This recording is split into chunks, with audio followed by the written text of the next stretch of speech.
হবে। দেখো, সকালে সোনালি রোদ তোমার জানালার ফাঁকে এসে উকি দিচ্ছে। তোমার প্রিয় শিউলি ফুলের গন্ধ ভেসে আসছে বাতাসে। ওঠো না মা, শুধু একবার আমার দিকে তাকাও। আমি তোমার জন্য গরম দুধ এনেছি।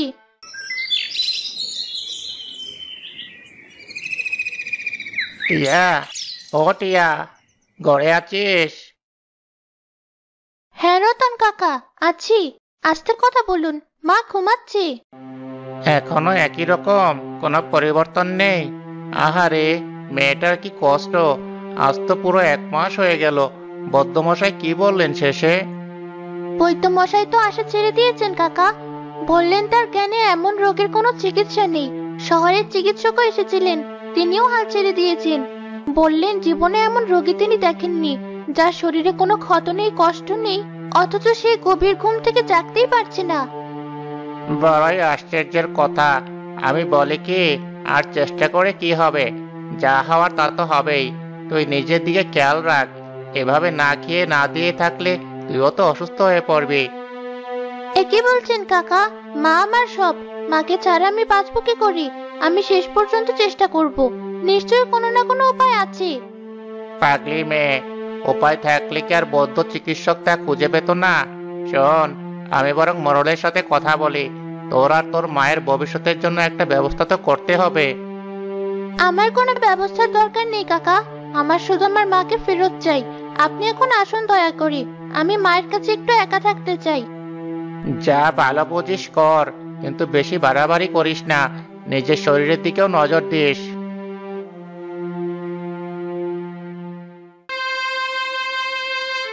শুনলে তো মা, সবাই কেমন আশা ছেড়ে দিচ্ছে। কিন্তু আমি ছাড়িনি।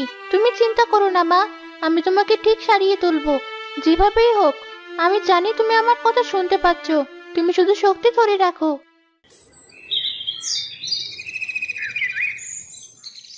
টিয়া, এসেছিস? তোর জন্যই অপেক্ষা করছিলাম। হ্যাঁ তাই মা, সব ঠিক আছে তো? শোন, তোর মায়ের এই রোগ কোনো সাধারণ রোগ নয় টিয়া। এ হলো মায়ার বাঁধন, এক গভীর ঘুমের অভিশাপ। এই বাঁধন কাটানোর শক্তি সাধারণ কোনো লতা পাতা বা ওষুধের নেই। মায়ার বাঁধন? এর মানে কি তাই মা? কে এই বাঁধন দিল? সে অনেক কথা, সেসব এখন জানার সময় নয়। এখন প্রতিকার খোঁজার সময়।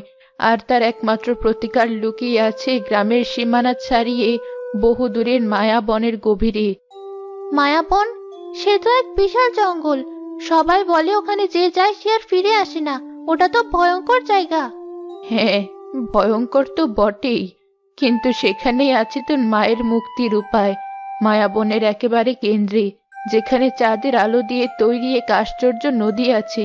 সেই নদীর পাশে বছরে মাত্র একবারের জন্য এক বিশেষ পূর্ণিমার রাতে ফোটে এক আশ্চর্য সাতরঙা ফুল। সাতরঙা ফুল? হ্যাঁ, তার 7টি পাপড়িতে থাকে রংধনুর 7টি রং: বেগুনি, নীল, আকাশী, সবুজ, হলুদ, কমলা আর লাল। যে একবার সে ফুল দেখেছে সে তার রূপ ভুলতে পারে না। কিন্তু সেই পথ বড় কঠিন। মায়াবন সাধারণ বন নয়, সে জীবিত। তার নিজের ইচ্ছা অনিচ্ছা আছে। সে জঙ্গলে যাওয়া সবার পরীক্ষা নেয়, আর যেই পরীক্ষায় উত্তীর্ণ হয় সেই মায়াবন থেকে বের হতে পারে। পরীক্ষা? কিসের পরীক্ষা দেয় মা? যোগ্যতার পরীক্ষা। সেই বন 3টি মহান পরীক্ষার মাধ্যমে পথিকের যোগ্যতা বিচার করে। প্রথমত সে লোভের পরীক্ষা নেয়। নদীর রূপ ধরে সে পথিকের সবচেয়ে মূল্যবান সম্পদ দাবি করে। দ্বিতীয়ত সে মনের ভেতরের ভয়কে জাগিয়ে দিয়ে সাহসের পরীক্ষা নেয়। কানাকানের গোলক ধাঁধায় ফেলে সে পথিকের মনকে দুর্বল করে দিতে চায়। আর তৃতীয় পরীক্ষা? তৃতীয় এবং শেষ পরীক্ষা হলো জ্ঞানের। ফুলের রক্ষক, এক জ্ঞান বৃদ্ধ মহাকচ্ছপ, একটি মাত্র প্রশ্ন করবে। সেই প্রশ্নের সঠিক উত্তর দিতে পারলেই ফুলের দেখা মেলে। আজ পর্যন্ত বহু বীর, বহু জ্ঞানী সেই বনে গেছে, কিন্তু লোভ, ভয় বা অহংকারের কাছে তারা হেরে গেছে। তাহলে আমি কি করে পারবো? আমি তো সাধারণ এক মেয়ে। আমার না আছে বীরের মতো শক্তি, না আছে জ্ঞানের মতো বুদ্ধি। তোর যা আছে তা হয়তো তাদের ছিল না। তোর আছে নিঃস্বার্থ ভালোবাসা আর একটা সুন্দর মন। তরবারি বা শারীরিক শক্তির চেয়েও তোর বড় অস্ত্র হবে তোর মনের শক্তি। যদি তুই সব বাধা পেরিয়ে ওই ফুলের একটি মাত্র পাপড়ি নিয়ে আসতে পারিস আর তা পবিত্র জলে গুলিয়ে তোর মাকে খাওয়াতে পারিস, তবেই সৃষ্টিকর্তার ইচ্ছায় এই মায়ার বাঁধন কেটে যাবে। আমি যাব দাইমা, আমার মায়ের জন্য আমি যে কোনো পরীক্ষা দিতে প্রস্তুত। আমাকে শুধু বলুন কোন দিকে যেতে হবে। উত্তর দিকে সোজা হেঁটে যাবি। 3 দিন 3 রাত পর যে ঘন অরণ্য পাবি সেটাই মায়াবন। যা, তবে প্রস্তুতি নে, তোর যাত্রা সফল হোক। মনে রাখিস, মনকে সবসময় স্থির রাখবি।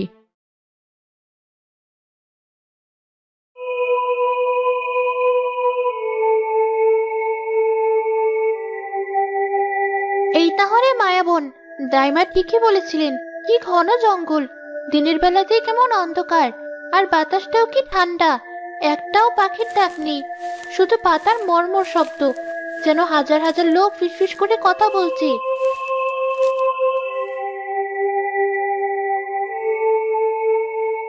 কে রে তুই পুচকি মেয়ে? একা একা এই ভয়ানক জঙ্গলে কি করছিস? পথ হারিয়েছিস নাকি সাহসের পরীক্ষা করতে এসেছিস? কে কে কথা বলে? আমি কুট্টুস, এই বনের সবচেয়ে চালাক কাঠবিড়ালি। আমি কথা বলি, এখানকার গাছপালা পশু পাখি সবাই কথা বলে। তুই কি নতুন এসেছিস? তোর চোখে তো ভয় দেখতে পাচ্ছি। আমি ভয় পেলেও পিছিয়ে যাব না। আমি আমার মায়ের জন্য মায়াবনের 7 রঙা ফুল খুঁজতে এসেছি। 7 রঙা ফুল? তোর সাহস তো কম নয় মেয়ে। তোর আগে কত রাজা মহারাজা বীর যোদ্ধা এসে খালি হাতে ফিরে গেছে, কেউ বা চিরদিনের জন্য হারিয়ে গেছে। তুই কোন সাহসে এসেছিস? আমি সাহসে আসিনি, আমি ভালোবাসা নিয়ে এসেছি। আমার মা খুব অসুস্থ, ওই ফুল নিয়ে গেলে হয়তো সৃষ্টিকর্তার ইচ্ছায় আমার মা বেঁচে যেতে পারে। ভালোবাসা কথাটা বন্ধ বলিসনি, কিন্তু এই পরে শুধু ভালোবাসা দিয়ে কাজ হয় না, পথ বড়ই কঠিন। আমি জানি পথটা কঠিন, কিন্তু আমাকে পারতেই হবে। তুমি কি দয়া করে আমাকে পথ চেনাতে সাহায্য করতে পারো? আমি শুনেছি এই বনের পশু পাখিরা খুব দয়ালু হয়। দয়ালু তো বটেই, কিন্তু পেটুকো, আমার ভীষণ খিদে পেয়েছে। তোর এই ছোট্ট ঝোলাটার ভেতরে কিসের জন্য গন্ধ পাচ্ছি? কি আছে ওখানে? আমার কাছে 2টো শুকনো রুটি আর খাবার পানি আছে। তুমি কি রুটি খাবে? রুটি? বহুদিন মানুষের হাতে তৈরি কিছু খাইনি। দে, দেখি কেমন খেতে। এই নাও।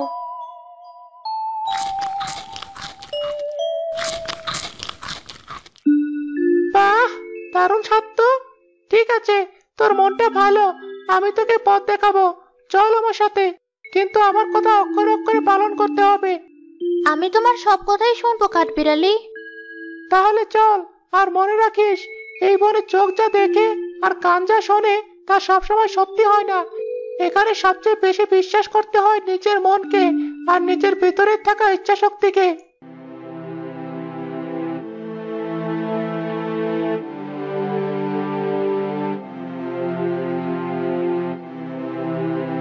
কাঠবিড়ালি, আমরা কত দূর এলাম?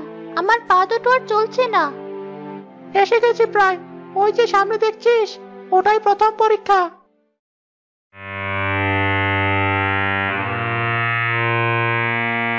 এটা একটা নদী, কিন্তু কি আশ্চর্য, জলটা কাচের মতো স্বচ্ছ, একটুও নড়ছে না, কোনো শব্দও নেই। নদীটা কি মরে গেছে? মরে যায়নি, ঘুমিয়ে আছে। এর নাম লোভী নদী। এর নাম যেমন, এর স্বভাবও তেমন। একে পার হতে গেলে এর প্রাপ্য মিটিয়ে দিতে হয়। যে এর দাবি মেটাতে পারে না, তাকে সে তার কাচের মতো জলের তলায় চিরদিনের জন্য টেনে নিয়ে যায়। আমি নিজের চোখে দেখেছি, এক বণিক তার সমস্ত ধন সম্পদ দিয়েও এই নদী পার হতে পারেনি। প্রাপ্য? কি চাই সে? হে পথিক, আমার বুক পেরিয়ে ওপারে যেতে চাও? ভালো, তবে দিয়ে যাও তোমার ঝুলিতে থাকা সবচেয়ে মূল্যবান সম্পদ। তোমার কাছে যা কিছু সবচেয়ে দামি, সোনা হীরা মণিমুক্তা, আমাকে দিয়ে যাও। আমি মূল্যবান জিনিস ভালোবাসি। কিন্তু আমার কাছে তো এমন মূল্যবান কিছুই নেই। আমি এক সাধারণ গ্রামের মেয়ে। আমার ঝোলায় শুধু একটা শুকনো রুটি আর একটু খাবার পানি আছে। রুটি আর খাবার পানি? এই মেয়ে, আমাকে উপহাস করছিস? আমার এই স্বচ্ছ জলের তলায় কত রাজার মুকুট, কত রানীর হার ঘুমিয়ে আছে তা তুই জানিস? যা, ফিরে যা। এই পথ তোর মতো নিঃস্ব পথিকের জন্য নয়। তাহলে কি আমি পার হতে পারবো না? আমার মায়ের কি হবে? টিয়া, ভেঙে পড়িস না, ভালো করে ভেবে দেখ। তাই বা বলেছিলেন তোর সবচেয়ে বড় অস্ত্র তোর ভালোবাসা। এমন কিছু কি তোর কাছে নেই যা তোর জীবনের চেয়েও মূল্যবান? আমার কাছে এই রূপোর লকেটটা আছে। রূপোর লোকের? সামান্য রূপা আমার কোনো কাজে আসবে না। আমি চাই হীরা, পান্না, মণিমুক্তা। এটা শুধু রূপোর নয়, এর ভিতরে আমার মায়ের হাসি মুখের ছবি আছে। তিনি নিজের হাতে এটা আমাকে দিয়েছিলেন। আমার কাছে সোনার খনি বা হীরার পাহাড়ের চেয়ে ওইটা অনেক বেশি মূল্যবান। আমার কাছে এর চেয়ে প্রিয় জিনিস আর কিছুই নেই। সত্যি কি তাই? তুই এটা দিয়ে দিতে পারবি? আমার মায়ের জীবনের জন্য আমি আমার জীবনও দিয়ে দিতে পারি। আর এই তো সামান্য একটা লকেট। নদী, তুমি এটা গ্রহণ করো।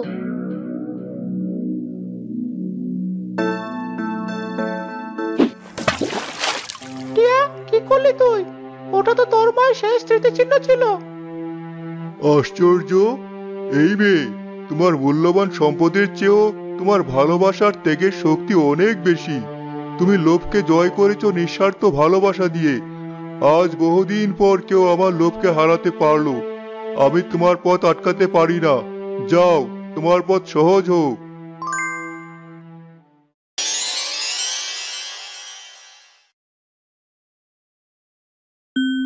ধন্যবাদ নদী। সাবাস টিয়া, আমি তো ভাবতেই পারিনি তুই এটা পারবি। চল তাড়াতাড়ি পার হয়ে যাই, সামনে আরো কঠিন পরীক্ষা অপেক্ষা করছে।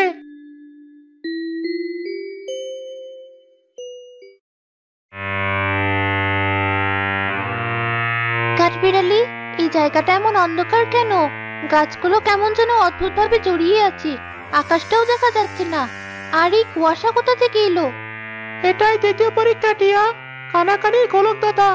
এখানে পথ খুঁজে পাওয়া খুব কঠিন, আর তার চেয়ে কঠিন হলো মনের জোর ধরে রাখা। কান খাড়া রাখিস, কিন্তু যা শুনবি তা বিশ্বাস করবি না। কি শুনবো? ফিরে যা, ফিরে যা। এই পথ তোর জন্য নয়। দেখ, কেমন বোকা একটা মেয়ে এসেছে। ও নাকি ভুলিয়ে যাবে। হা হা হা হা। কারা তোমরা? কেন আমার ভয় দেখাচ্ছ? তোর মা তোকে ছাড়াই ভালো আছে। সে তোকে ভুলেই গেছে। তোর এই কষ্ট করা পুরোটাই বৃথা। না, এটা সত্যি নয়। আমার মা আমাকে খুব ভালোবাসে। টিয়া, ওদের কথা কান্দিস না, ওরা তোর মনের জোর ভাঙতে চাইছে। টিয়া মা, ফিরে আয়। এই ভয়ঙ্কর জায়গা থেকে ফিরে আয়। আমার জন্য তোকে এত কষ্ট করতে হবে না। আমি তোকে ছাড়া থাকতে পারবো না। ফিরে আয় মা। মা, ওটা কি তুমি? তুমি আমায় ডাকছো? কাঠবিড়ালি, ওটা আমার মায়ের গলা। আমি যাবো। না টিয়া, ওটা তোর মা নয়, ওটা মায়া। ওরা তোর দুর্বলতার সুযোগ নিচ্ছে। চোখ বন্ধ কর টিয়া, শক্ত করে চোখ বন্ধ কর। আর তোর মায়ের আসল মুখটা মনে কর। এই মায়ের ডাক শুনিস না? আমার মা আমাকে কখনো বিপদের মুখ থেকে ফিরে আসতে বলতো না। সে আমায় সাহস দিত। তোমরা মিথ্যেবাদী। তোমরা আমার মা নাও। এটা তো খুব চালাক। আর মনের জোর ভাঙা যাচ্ছে না। আমাকে ভয় দেখিয়ে কোনো লাভ নেই। আমার মায়ের জন্য ভালোবাসা আমার সবচেয়ে বড় শক্তি। তোমরা আমার পথ আটকাতে পারবে না।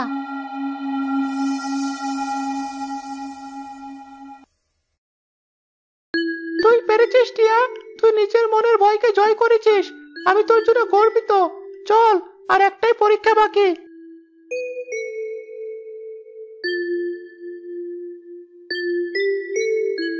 কাঠবিড়ালি, ওই দেখো, কি সুন্দর একটা দিঘি।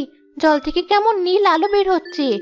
আর ওই তো দিঘির মাঝখানে সেই 7 রঙা ফুল।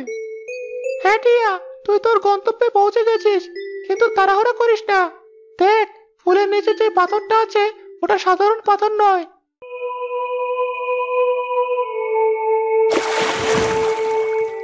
এই মেয়ে, থামো। আমি এই ওষুধে ফুলের রক্ষক, জ্ঞান বৃদ্ধ মহাকচ্ছপ। যুগ যুগ ধরে আমি একে রক্ষা করে আসছি। আমার অনুমতি ছাড়া এই ফুলে কেউ হাত দিতে পারে না। দয়া করে মাফ করবেন বৃদ্ধ কচ্ছপ। আমি আপনাকে বিরক্ত করতে আসিনি। আমি জানি তুমি কেন এসেছো। তোমার আগেও অনেকে এসেছে। রাজা এসেছে ক্ষমতা বাড়াতে, যোদ্ধা এসেছে অমর হতে, জাদুকর এসেছে শক্তি অর্জন করতে, কিন্তু কেউই এর যোগ্য ছিল না, তাই তারা ব্যর্থ হয়ে ফিরে গেছে। তুমি কেন নিজেকে যোগ্য মনে করছো? আমি নিজেকে যোগ্য মনে করি না বৃদ্ধ কচ্ছপ। আমি শুধু একজন অসহায় সন্তান। আমার মা খুব অসুস্থ, এক মায়ার ঘুমে তিনি আচ্ছন্ন। একমাত্র এই ফুলের একটি পাপড়ি তাকে সেই ঘুম থেকে জাগিয়ে তুলতে পারি। আমি নিজের জন্য কিছু চাইতে আসিনি। ভালোবাসার চেয়ে মহৎ কোনো কারণ থাকতে পারে না। আমি তোমার যাত্রাপথের কথা শুনেছি। তুমি লোভী নদীকে তোমার সবচেয়ে প্রিয় জিনিস দিয়েছো। তুমি কানাকানির গোলক দাদায় নিজের ভয়কে জয় করেছো। তোমার মধ্যে সততা আর সাহস আছে, কিন্তু এই ফুলের শক্তি ধারণ করার জন্য জ্ঞানেরও প্রয়োজন। তাই তোমাকে আমার একটা প্রশ্নের উত্তর দিতে হবে। আমি প্রস্তুত, আপনি প্রশ্ন করুন। তাহলে শোনো, আমার প্রশ্ন হলো, এই পৃথিবীর সবচেয়ে শক্তিশালী জিনিস কি? ভেবে উত্তর দিও। ভুল উত্তরে তুমি চিরদিনের জন্য এই দিঘির পাথর হয়ে থেকে যাবে। সবচেয়ে শক্তিশালী জিনিস ক্ষমতা, অর্থ, জ্ঞান। টিয়া, সাবধানে উত্তর দিস। বৃদ্ধ কচ্ছপ, আমি অনেক ভেবেছি। আমার মনে হয় পৃথিবীর সবচেয়ে শক্তিশালী জিনিস হলো দয়া আর করুণা। করুণা? কেন এমন মনে হলো তোমার? ভালোবাসা বা সাহসের কথা কেন বললে না? তরবারির শক্তি, ঝড়ের শক্তি বা পর্বতের শক্তির কথা কেন বললে না? কারণ তরবারি আঘাত করতে পারে, কিন্তু ভাঙা মন জোড়া লাগাতে পারে না। ঝড় সবকিছু ধ্বংস করতে পারে, কিন্তু নতুন কিছু সৃষ্টি করতে পারে না।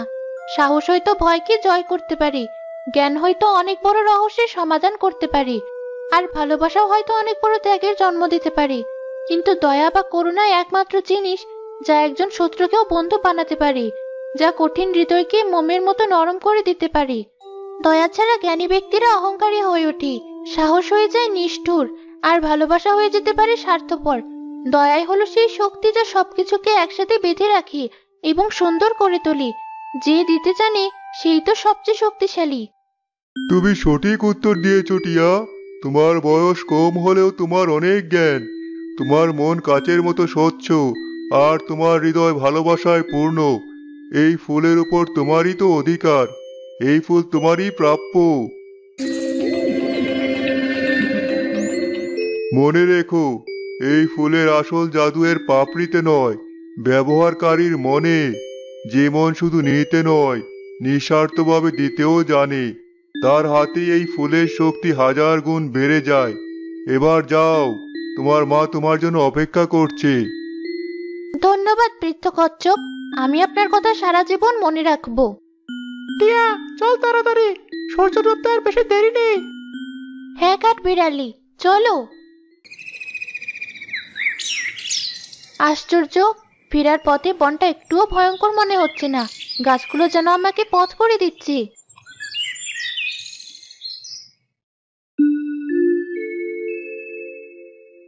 মা, মা, আমি ফিরে এসেছি। তোমার জন্য ওষুধ নিয়ে এসেছি।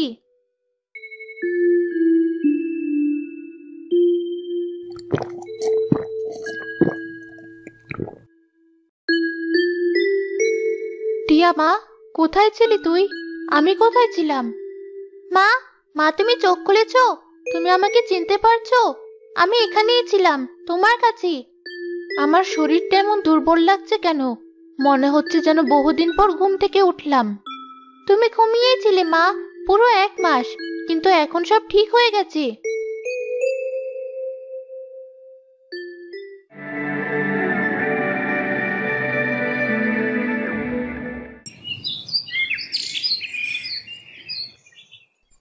টিয়া মা, ঘরে আছো? হ্যাঁ চাচা, আসুন। কি হয়েছে? আপনার মুখটা এমন শুকনো কেন? আর বলিস না মা, আমার ছেলেটা সেই যে জ্বরে পড়লো, আর তো উঠতেই পারছে না। বৈদ্যমশাইও জবাব দিয়ে দিয়েছেন, এখন উপরওয়ালাই ভরসা। চাচা, আপনি দাঁড়ান, আমি আসছি। এই পাপড়িটা জলে গুলিয়ে আপনার ছেলেকে খাইয়ে দিন। আশা করি সৃষ্টিকর্তার রহমতেও সুস্থ হয়ে উঠবে। এ কি মা, এ তো সেই আশ্চর্য ফুল। তোর মায়ের জন্য এটা তুই জীবন বাজি রেখে এনেছিস, আর তা তুই আমাকে দিচ্ছিস? আমার মায়ের চেয়ে আপনাদের কষ্ট কম নয় চাচা, আপনি এটা নিয়ে যান।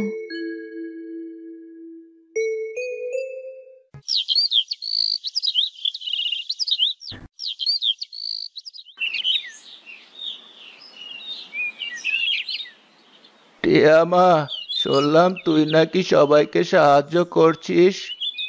দাদু আপনি আসুন, ভেতরে আসুন। আমি তো চোখে তেমন দেখতে পাই না মা, 1 বছর হলো সব অন্ধকার। তোর আনা ফুলের কি কোনো গুণ আছে যা আমার এই চোখের অন্ধকার দূর করতে পারে? আমি জানি না দাদু, কিন্তু চেষ্টা করে দেখতে তো কোনো ক্ষতি নেই। এই পাপড়িটা আপনি চোখে লাগিয়ে দেখুন। টিয়া, তুই তো প্রায় সব পাপড়ি বিলিয়ে দিলি, আর তো মাত্র একটা বাকি। তোর নিজের জন্য তো কিছুই রাখলি না। সবার মুখে হাসি দেখার চেয়ে বড় আনন্দ আর কি আছে কাঠবিড়ালি? একটা পাপড়ি যথেষ্ট। এ কি কাঠবিড়ালি, দেখো কি আশ্চর্য! কি হয়েছে? তবে দেখো, আমি যেখান থেকে পাপড়িগুলো ছিঁড়ে নিয়েছিলাম সেখানে আবার নতুন কুড়ি গজিয়েছে। বলিস কি? এ তো ভারী আশ্চর্যের কথা। আমি এখন বুঝতে পারছি কাঠবিড়ালি, বৃদ্ধ কচ্ছপ ঠিকই বলেছিলেন। এই ফুলের আসল জাদু এর পাপড়িতে নয়, ব্যবহারকারীর মনে। একে যত অন্যের মঙ্গলের জন্য ব্যবহার করা হবে, এর শক্তি তত বাড়তে থাকবে। ভালোবাসা আর দয়া বিলিয়ে দিলে কখনো ফুরিয়ে যায় না, বরং বহুগুণে বেড়ে ওঠে। তুই ঠিকই বলেছিস টিয়া। তুই শুধু তোর মাকে বাঁচাসনি, তুই পুরো গ্রামটাকে বাঁচিয়েছিস। তুই শিখিয়ে দিয়েছিস পৃথিবীর সবচেয়ে বড় শক্তি হলো নিঃস্বার্থ ভালোবাসা ও করুণা।